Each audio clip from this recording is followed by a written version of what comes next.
Good evening and welcome to the City Council meeting of the City of Lenoir for Tuesday, October the 3rd, 2023. We welcome you here with us this evening. As we normally do, we'll get started in just a minute with our moment of silence and a pledge of allegiance. We'll announce after, of course, we finish the meeting tonight, we do have our police night out downtown and invite everyone to come downtown and enjoy all the festivities going on, some food, and see all the events and things that are going on, so we invite you to be there. All right, please rise for a moment of silence. Remain standing for our pledge.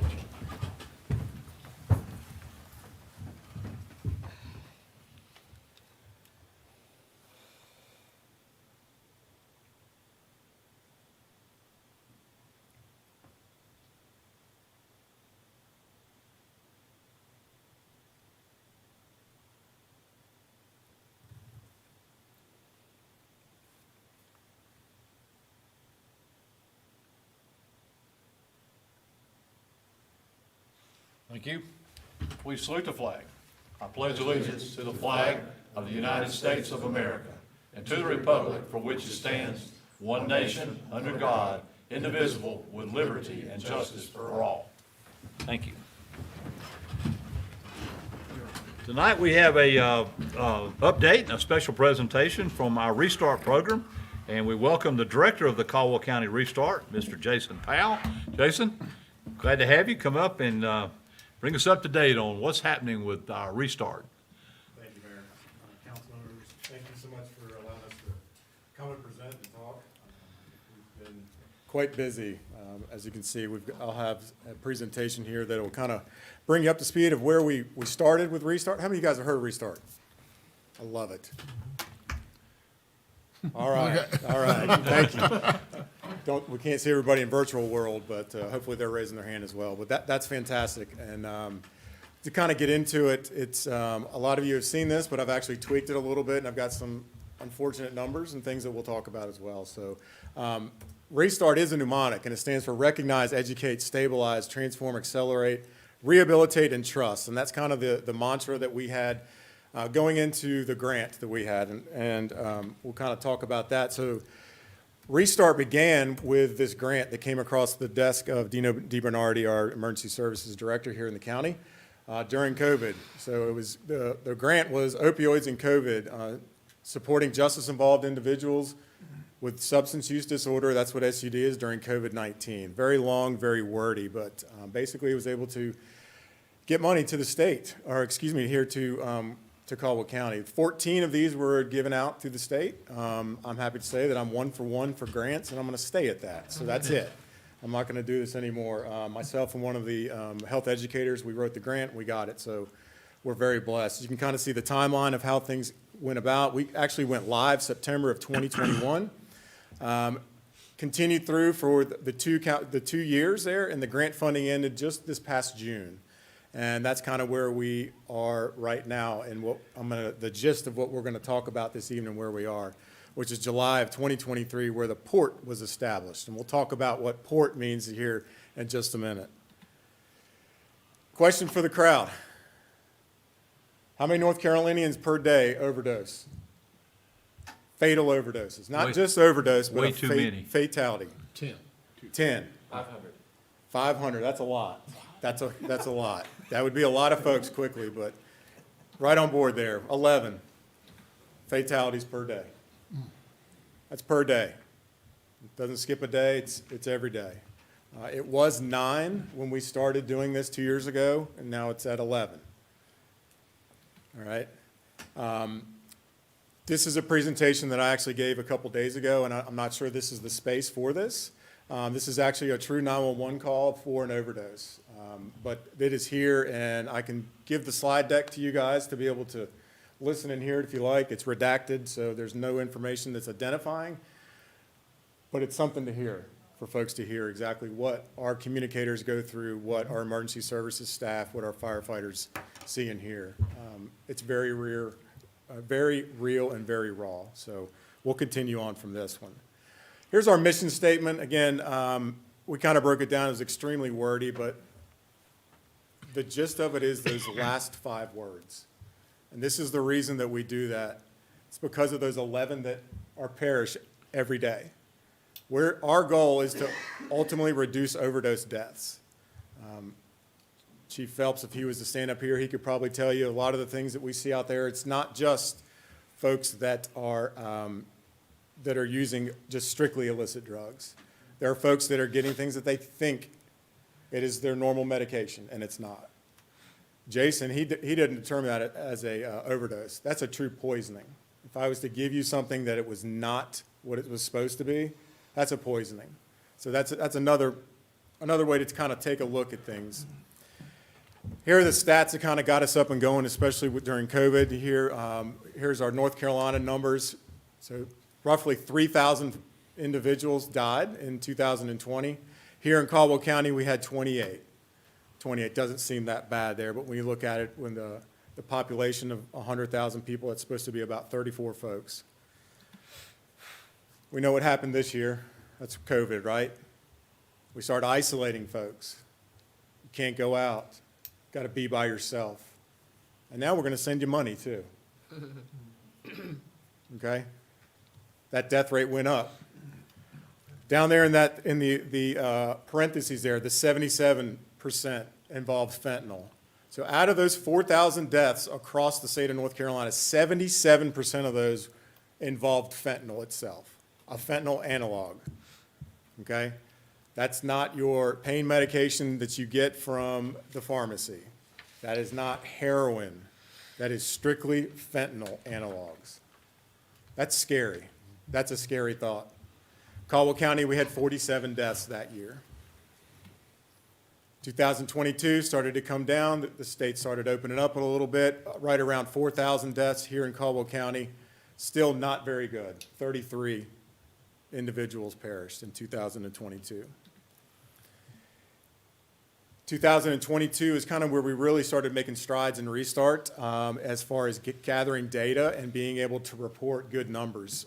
Again, for folks that don't know, Restart, we are embedded with emergency services. Again, we carry radios, we respond to calls. I'll get to that here in just a minute, but we're embedded with emergency services and with EMS. So we're able to get these numbers, and we're able to get and capture folks that a lot of folks aren't able to do in a different space.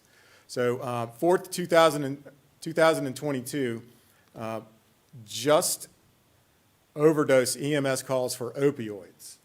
Just opioids is 278 for that calendar year. That's a lot of calls. That's a lot of calls just for opioids. That's not the teenager that is upset and took too much Benadryl because she was upset with her boyfriend, things like that. This is opioid overdoses. During that count, those 278, we started reaching out to folks. We were able to get 39 people to treatment referrals. And then the next part that we're really starting to hammer home is the naloxone distribution. Anybody heard of Narcan? Mm-hmm. Yep, that's naloxone, okay? 453 doses we were able to distribute during 2022. We'll get a little bit more about that here in a few. So here we are in 2023. These numbers are only up to date until the beginning of September. So these are a little bit off, but currently right now there's 149 EMS calls for service this year. 98 of those are specifically for opioids. So those other numbers are a co-occurrence of maybe a methamphetamine, maybe alcohol, but 98% of those were strictly, we responded for opioid overdose. 98% or just 98? 98. Okay. 98, that's a number, yes, sir. So 98 out of those 149. 8 deaths, we can 100% confirm that they were related to an opioid overdose. In parentheses there is the medical examiner cases. We're still waiting.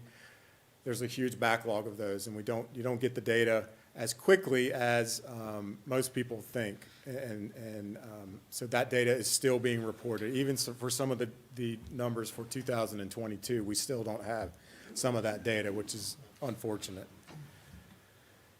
So PORT, we got to this. So PORT stands for Post-Overdose Response Team. Okay, so that's what we have identified ourselves as now, moving forward out of our grant funding. So during 2023, we've had 204 unique participants. So that's 204 different folks that we have touched and reached out to. During those unique participants, 127 of those, 127 out of those 204 are individuals that use opioids or have OUD, which is opioid use disorder. Using and having that disorder, there's a fine line between that. So 127 out of 204, well over 50%. This is the reason that we do it, is this next number. Those individuals that experience an overdose and agree and continue to follow up with us as a post-overdose response team, that's 36. 36 out of those 127 we were able to continue to work with. Some of the folks, yes, you can see down here, their treatment referrals. 62 we were able to refer out. Is that medical detox? Is that inpatient treatment? Is that IOP? Is that outpatient? The rough part about that is that treatment referrals. Where are we referring these folks to in this county?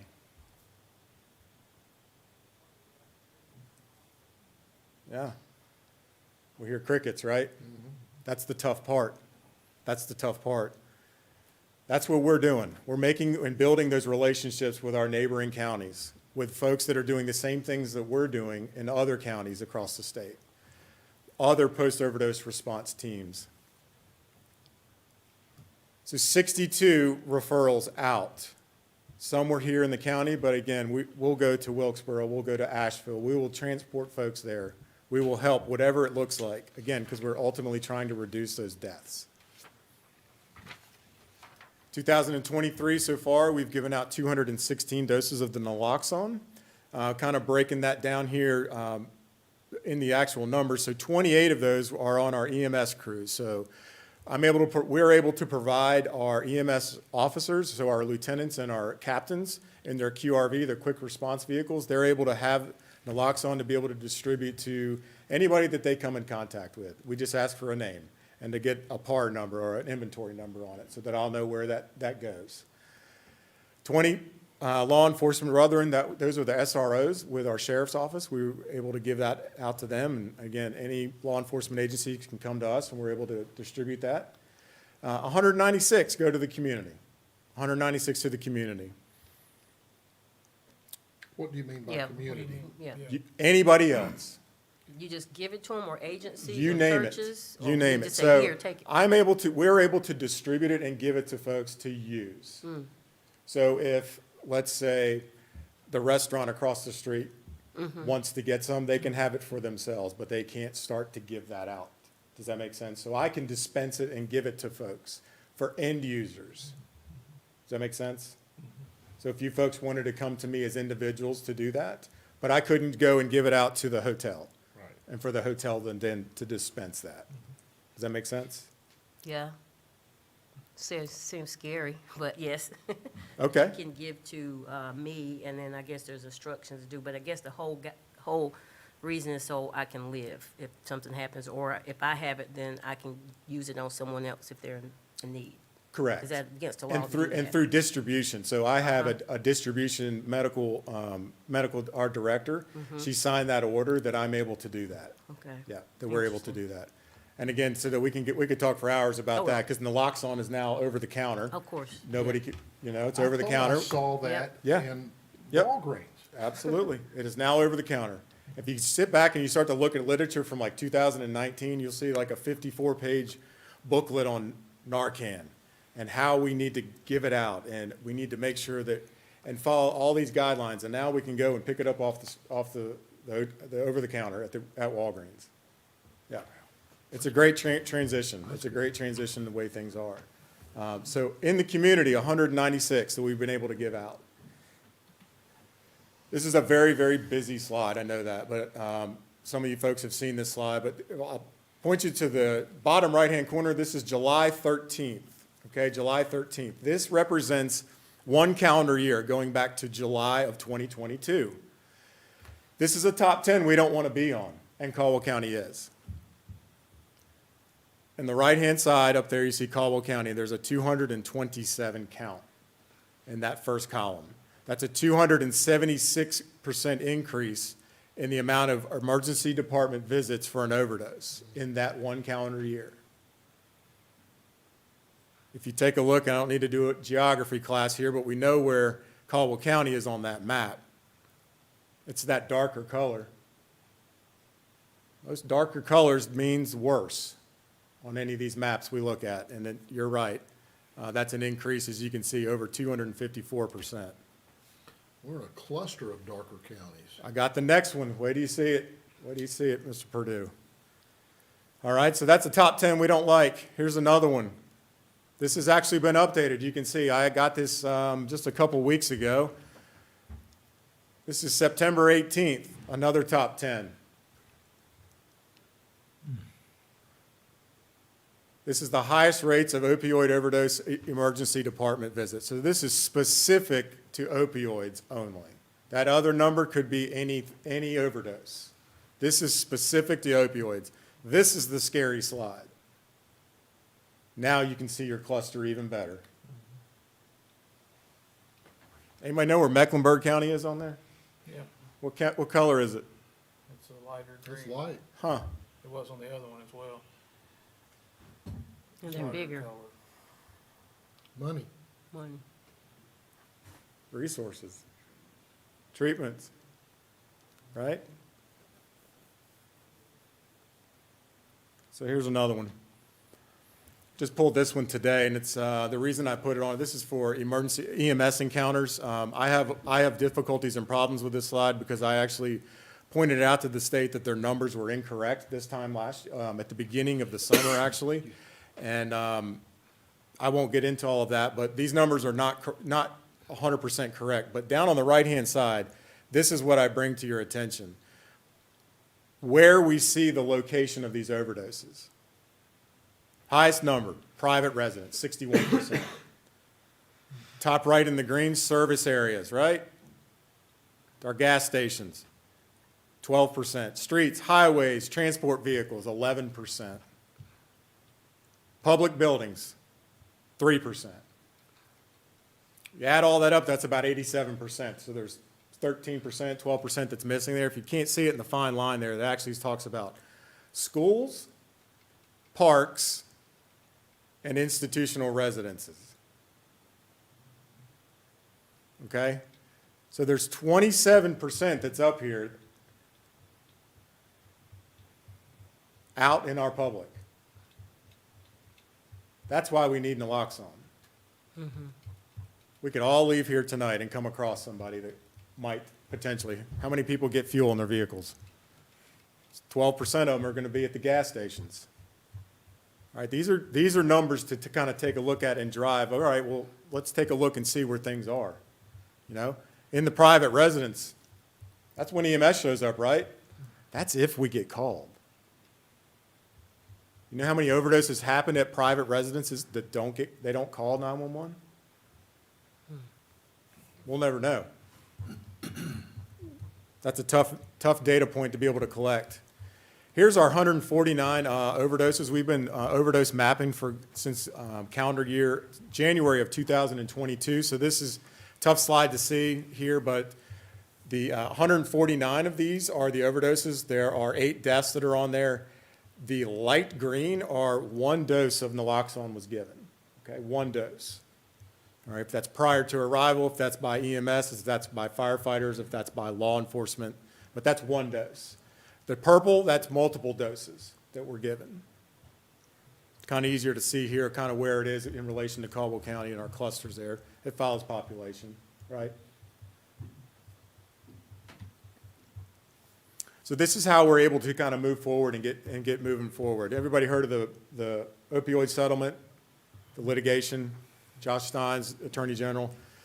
This is kind of just a brief slide. It talks about how that $26 billion, 1.7 of that is coming to the state of North Carolina. And it's basically the litigation that went against Big Pharma. That's the easiest way to talk about it and to describe it. And it basically shows and explains how we're able to use this money. And it has to be used to, specifically to combat opioid problems and mitigate this. And that talks about here how the money was distributed. The best part about it is that 85% of it is going to all 100 counties. There's some, up here, there's 17 municipalities that also got on board. like Cary and Charlotte themselves, I think Raleigh, no, not Raleigh, but there's some municipalities that got on board, but they've actually now combined into some of the counties, so it's not quite as many of those municipalities. Some things to think about with that MOA and the money and how it was distributed is that, again, we kind of saw that slide about how our overdoses, they follow the population, right?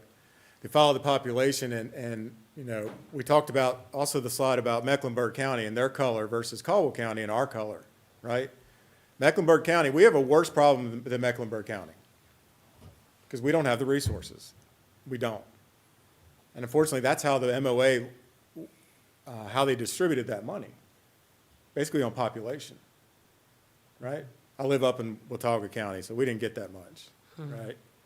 We don't have many folks. That college kind of keeps our population up a little bit there, but, so the idea was to kind of reflect the crisis that was going on in that area, but that's tough to do.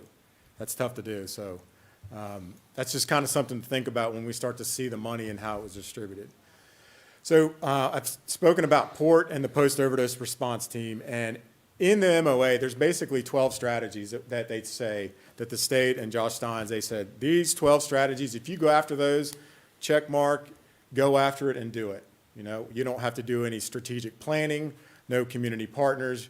Go forward. We know that these work to help this epidemic and this problem.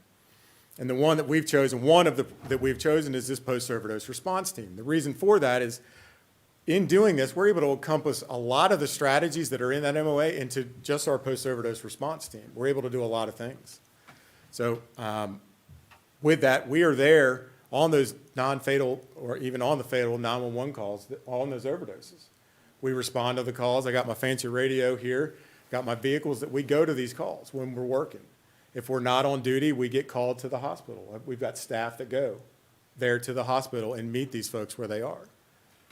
Okay? And that's the big point, is meeting them where they are. Okay? There's a very small window at times that you have an opportunity to make a difference and to capture that audience, that participant. And if that's a moment right there after that overdose or a couple hours after that, then that's what we're going to do and we're going to be there for. We provide that support, education, and access to evidence-based treatment for OUD. We help start that puzzle piece. We're that first puzzle piece in the puzzle, starting from someone down that road to recovery. We're not the end. We're the beginning. We're that beginning step, that active engagement. That last little bullet point, creating relationships through peer support and empathy. How many have heard of what a peer support specialist is? Mayor, I know you have. I did this before, yeah? Anybody in the crowd? Yep. Okay, got some head nods. That's the gold standard.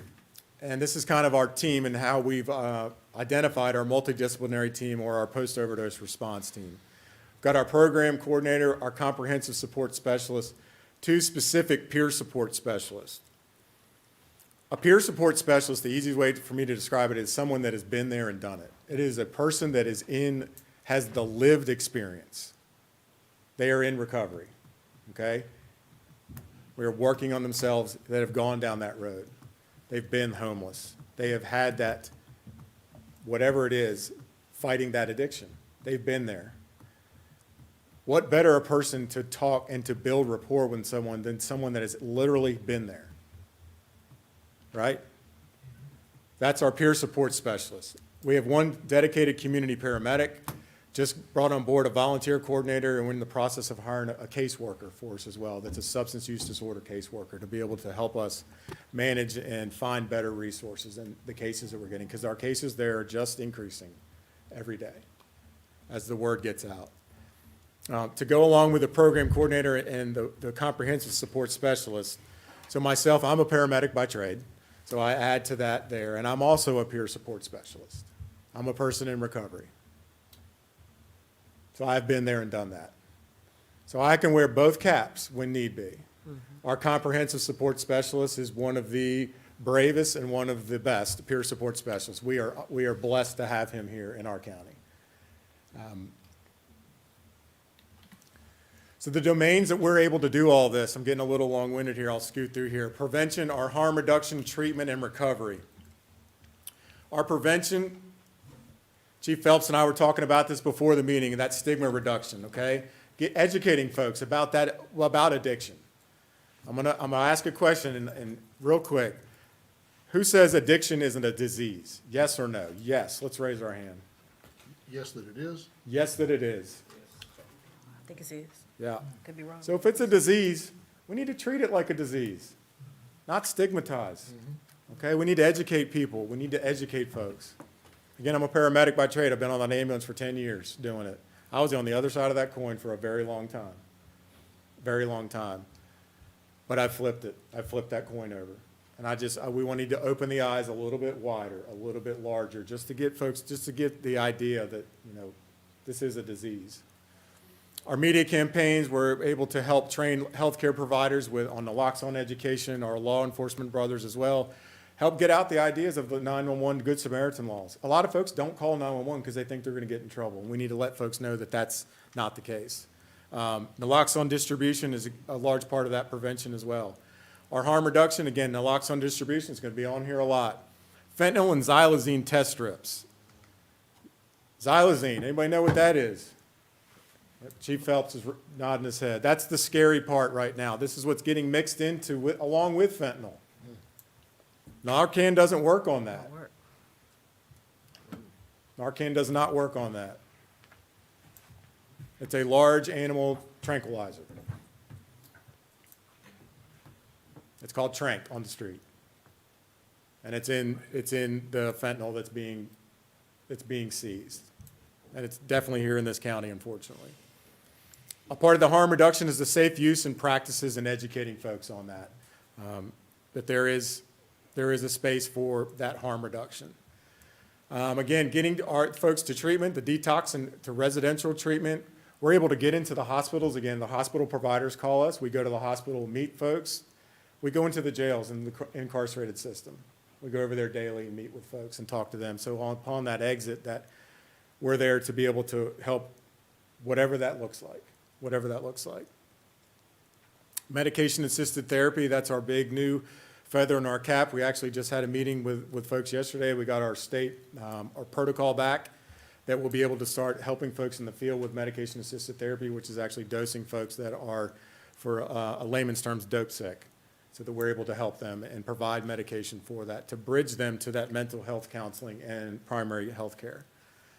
We want to also not only be on that front end, but also after that treatment, when folks go away and they do come back to Caldwell County. Let's be that hand. Let's walk with them. I got people that have been there and done it. They've been there and done it. They've gone to treatment and come back to the same people, places, and spaces. And if you take them out of that and you put them right back into it, that's setting them up for failure. So people need to be there, and we want to be some of those folks to be able to keep that hand extended. Our Faith Community Recovery Network, we're starting to gain some traction there. That is a large part of recovery. It's not the only part of it, but a huge portion of it. Our documentation software, I can't wait for one calendar year, if I can come back, to be able to give you guys all of this robust data that we're going to be able to collect over this next calendar year with this new software. It is tremendous. It's fantastic. Along with that, I am very pleased to announce that we've actually been picked by the Eshelman Institute from Chapel Hill. The Eshelman Institute, for a quick look at it, they look into serious problems within the state of North Carolina, and they invest. They put forth money, they put forth their knowledge and their innovations to help with these problems. We were approached by them to create a purpose-based platform for our post-overdose response team that hopefully will go out to other counties as well. We're going to actually be the pilot program for them, and the prototype will hopefully get next month. So we're really excited about that. Some of the highlights with our overdose mapping, we had, again, educating, getting the word out there. Our Black Balloon Day was in February. We were able to speak at the Summit on Reducing Overdose that was hosted by the North Carolina Association of County Commissioners. We identified as our post-overdose response team. I think one of the biggest parts on here is we talked about our resources that we have in this county. We don't have much. But for us with Restart, we were able to get this partnership with ICGH, which is Integrated Integrated Care of Greater Hickory. We're in Hickory. We were able to get them into our VIA catchment with our MCO and to bring them to Caldwell County.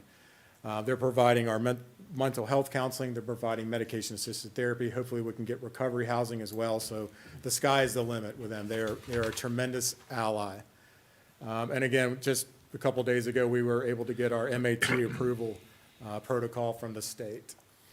I highly suggest you can take, and again, I can send this slide deck. These are 3 very robust websites. Any questions that you have, you can either call me or you can get on these websites. Here's a quick little, maybe I can play it. I'm kind of proud of this, so we don't have audio, but this is our commercial that we did, but we're talking about walking the path of recovery here. Meeting with folks where they are. I didn't bring Siren in. He's out there, yeah, he's out there. He'd have been jumping around. He's our therapy animal. But, again, we do have brick and mortar. We're located in the Health and Human Services building on the first floor, so folks can walk in. We get plenty of times that folks come in, talk to us. We get referrals from the health department just by walk-ins, from EMS, you name it. Like I did in the community paramedic program, we don't like to say no. So whatever it is that we can do, we keep that hand extended that's non-judgmental to help folks. A little long-winded, I appreciate your time. Thank you so much. Questions? Wonderful. Very good. Thank you. Thank you very much. Information. Thank you. Anybody have any questions of Jason? Right now. Come back with the new software. That's right. We wanna- Absolutely. No, we like wanna I see said, that. so that I'm like so excited, I'm giddy. I really am, because Beautiful. it's gonna be able to provide dashboards that are like quick, be able to look at these data points and such, and it's phenomenal. And then with the Goldie project with Eshelman Can you Institute. give us an update on that? Yeah, absolutely, I sure will. Thank you. so much. Thank you so much. Thank you Thank very you. much, Jason. Thank you We for what you appreciate it. do. Yeah, great report. Thank you.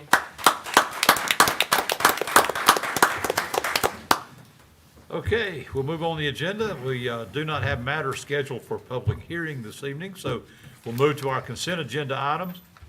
Item A are minutes of the city council meeting Tuesday, September 19th. Item B are minutes of the committee of the whole meeting of Tuesday, September 26th. Item C is the RFQ-based selection of engineering services. This is for stormwater planning. His recommendation is to approval to negotiate a service agreement with Freeze and Nichols of Charlotte, North Carolina, for the engineering services required for the execution and administration of the stormwater planning project based upon the final approval of the funding for the project by the Division of Water Infrastructure, that's DWI, as submitted. Item D is a capital project budget ordinance. This is for a stormwater planning grant.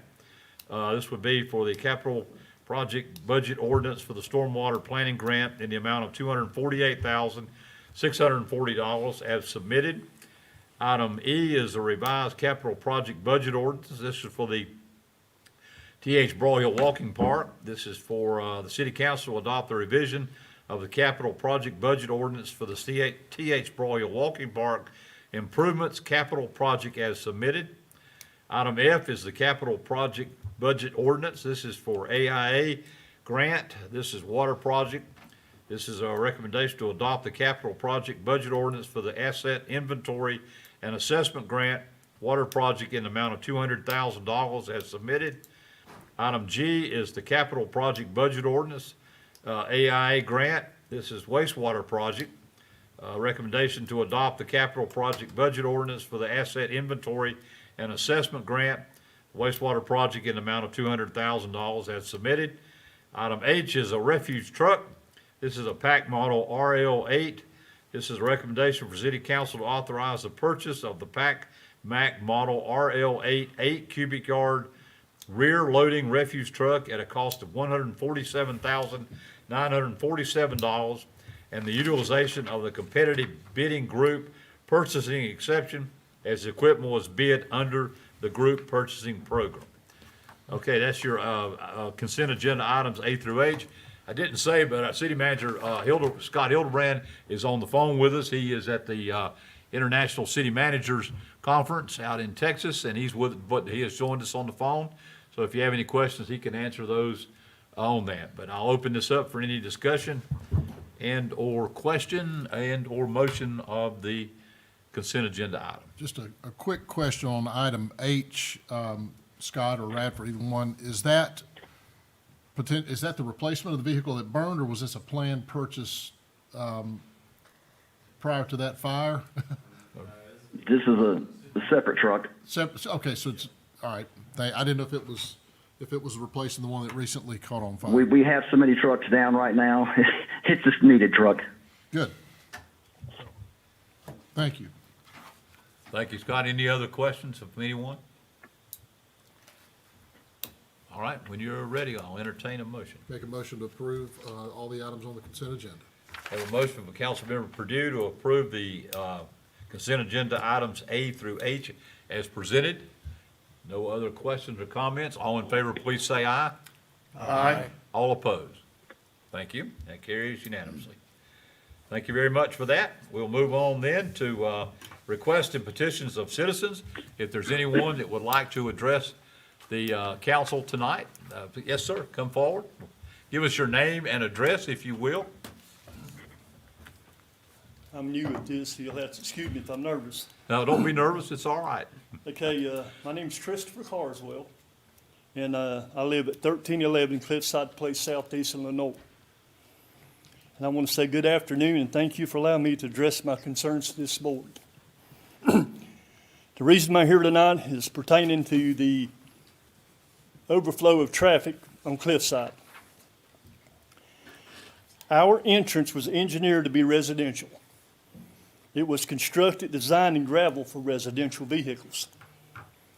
The road is narrow and barely meets EMS or Fire Rescue Department standards for access. The road is approximately 14 feet wide. I've got out and measured it myself. I think 14 feet is the minimum width for vehicle rescue. Cliffside Place has become the major transportation route for the garage that's down our street, since they have to use Cliffside Place Southeast to gain access to their business. This has led to rollback trucks, flatbed trucks, large cube vans, delivery trucks using the road. Since this is an auto-related business, cars are parked on the street, large vehicles are waiting to make deliveries. They're parked in the street or on the side of the street. And I have pictures I'd like to maybe pass around. Thank you. What's the old saying, the picture's worth 1,000 words? This has led to our road being impassable most of the time. And these large vehicles use our driveways for turnarounds spaces. And we are frequently blocked in or out of our homes. I would like to also make a note, we have a dead end, no turnaround sign that's posted at the start of the street, but doesn't seem to be doing any good. And quite frankly, it is a cluttered mess and very frustrating to myself and my neighbors. Harsh words have been exchanged, and there's growing tension between the residents of the neighborhood and the business owners. The current use of our entrance is literally unsafe. Should rescue vehicles be needed, they face the potential of encountering several obstacles to reaching their destination in a timely manner. It's not safe to walk on the road, ride bicycles on the road. It's getting to the point of allowing children to even play in the yards. A worst-case scenario would be if someone had a life-threatening emergency, or if the house was on fire, and no one could get through to offer assistance. The situation has deteriorated to the point that I literally have a sense of dread going home or living in my neighborhood. Daily, our time spent at home is becoming less and less peaceful. No parking anytime tow-away zone signs need to be installed immediately on our road and enforced to prevent the road being blocked. My final comment would be to ask each of you to consider, what if it was your neighborhood? You drive home tonight after a long work day and a long meeting, and you can't get in your driveway because it is blocked by a large vehicle that has taken up most of the road again. As you question why your quiet neighborhood is changing, you learn that your road has become a major transportation route and didn't even know it. I think you too won't change. That's all I'm asking for. Again, thank you for listening. Thank you, sir. Thank you. We certainly Thank you for appreciate that. And we do have some parking, this is coming up under items for council action in just a few minutes on here. So, here are your pictures. Thank you. Thank you very much. Thank you. All right, we do not have any reports from our boards and commissions this evening, so we'll move on to the report and recommendations of the city manager. Mr. Hildebrand, you gonna do that? Yes, sir. Okay. First of all, let me thank Jason Powell for coming tonight. The topic he spoke about is probably the most challenging one we have for our county right now. And just appreciate getting information out to folks in the county, what's going on, and the work of county commissioners and all of our law enforcement and firefighters and all the emergency services folks are doing to try to make a difference on that issue. So thanks, Jason. A couple items for information tonight. You've got the City County Service Committee will meet on Monday, October 9th at noon at the Civic Center. We've got the Economic Development Advisory Committee meet on Tuesday, October 10th, 8:15 at the Civic Center. The ABC Board will meet on Thursday, October 12th at 2 o'clock. I think that's a Zoom meeting. The Lenore Business Advisory Board will meet on Tuesday, October 12th at 6 p.m., third floor City Hall. The Parks and Recreation Advisory Board will meet on Monday, October 16th at 6 o'clock at the Rec Center, Mulberry Rec Center. And then lastly, the one-stop voting begins on Thursday, October 19th and runs through Friday, November 3rd from 8 to 5 p.m. at the Caldwell County Resource Center, which is the old library, and that's located at 120 Hospital Avenue. And then also on Saturday, November 4th from 8 a.m. to 3 p.m. Then the next items we have for decision night, two items. The first is regarding night parking, 600 block of College Avenue. As we discussed at our committee of the whole meeting last month, we've got some concerns with parking overnight that goes back and impacts the businesses during the day. So you have a recommendation from the police department to go back and, I guess, prohibit night parking from 12 midnight to 6 a.m. In the 600 block, it runs from Norwood Street to Mulberry Street, pursuant to Section 1144 of the City Code.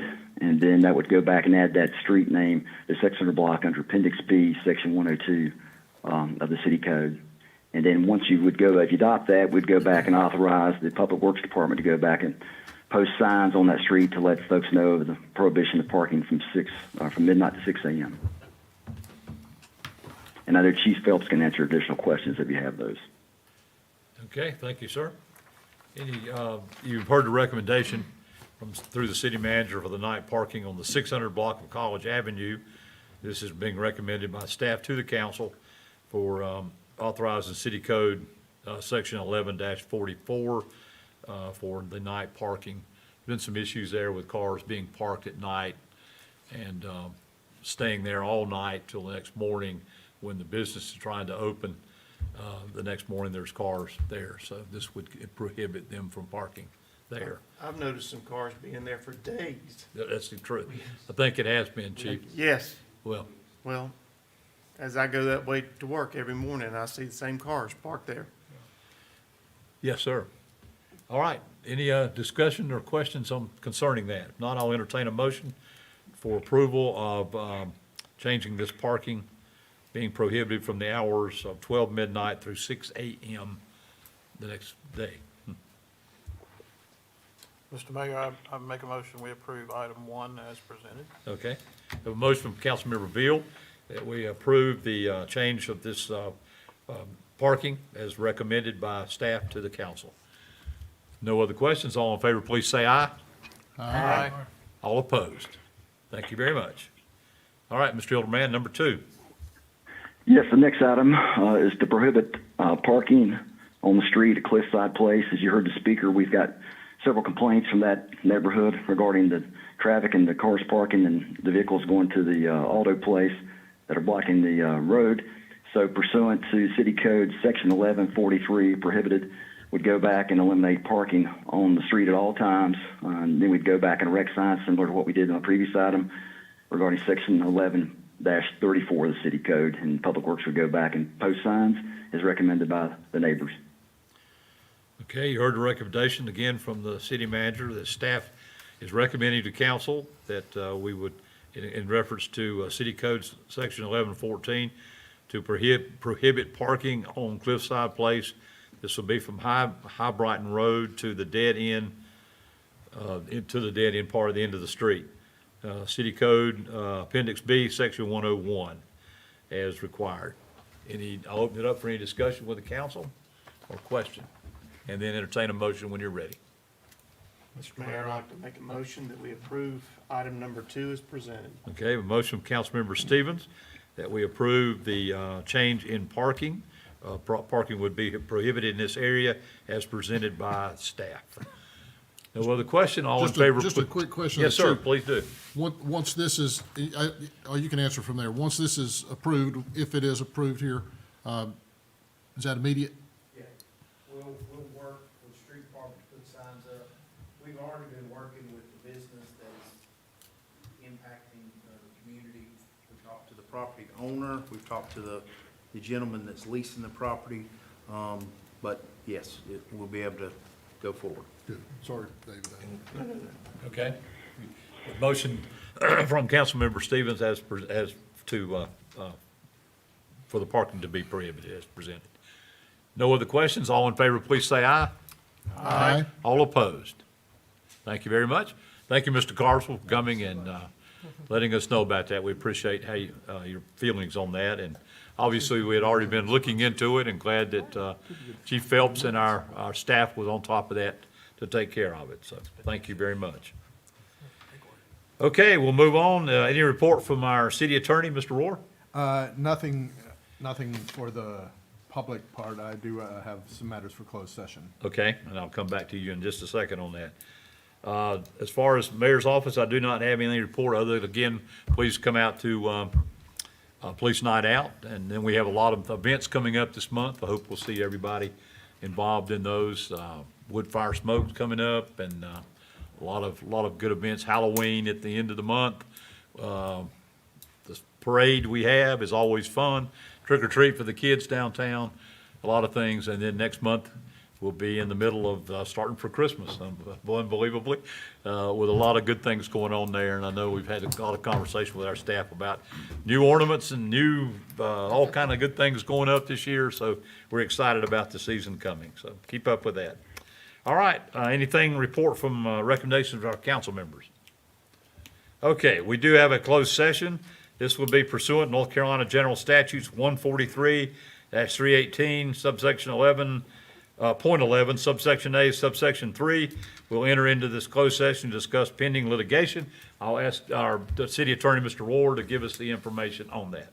The statutes require that a motion based on discussing pending litigation requires that we identify the parties. Those parties would be David L. Williams, Doris E. Williams, and Crestcom Bank. Okay, thank you, sir. I'll entertain a motion to go into closed session. Make that motion. Thank you. Councilmember Purdue makes a motion to go into closed session. Do we expect anything to come out? No, Okay. no action. All right, any other discussion? Not, call for the question. All in favor, please say aye. Aye. All opposed. We're in closed session. Thank you very much, staff and everyone, for being with us. Oh, yeah.